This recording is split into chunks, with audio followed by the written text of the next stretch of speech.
নমস্কাৰ বন্ধু বান্ধৱীসকল, আপোনালোক আটাইকে মোৰ ইউটিউব চেনেল ফুলনি বাগিচালৈ আন্তৰিকতাৰে স্বাগতম জনাই এটা ভিডিঅ' আগবঢ়াই দিছোঁ। মই মোৰ ফুলনি বাগিচাখনৰ এক চতুৰ্থাংশ কালি আবেলি অকণমান পৰিষ্কাৰ কৰিছিলোঁ, তাকে ভিডিঅ' এটা বনাই আপোনালোকক দেখুৱালোঁ। ফুলৰ প্ৰতি যিটো মৰম, যিটো আন্তৰিকতা, যিটো দায়বদ্ধতা, সেইবোৰে মোক ফুলবিলাকৰ লগত অনবৰতে লাগি থাকিবলৈ উৎসাহিত কৰে। আৰু দেখি পাইছে এইবিলাক ধুনীয়া ধুনীয়া ফুলবিলাক মই পলিবেগত ৰাখি থৈছোঁ। কাটিঙৰ পৰাও বহুত পুলি ইতিমধ্যে মই প্ৰস্তুত কৰিবলৈ সক্ষম হৈছোঁ, তাকে অকণমান আপোনালোকক দেখুৱাই দিছোঁ।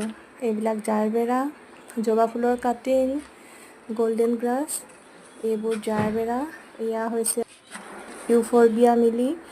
এইদৰে যিমান যলৈকে যাওঁ ফুলৰ পুলি গোটাই গোটাই আজি বাগানখন মোৰ ইমানবোৰ ফুলেৰে ভৰি পৰিল। ধন্যবাদ।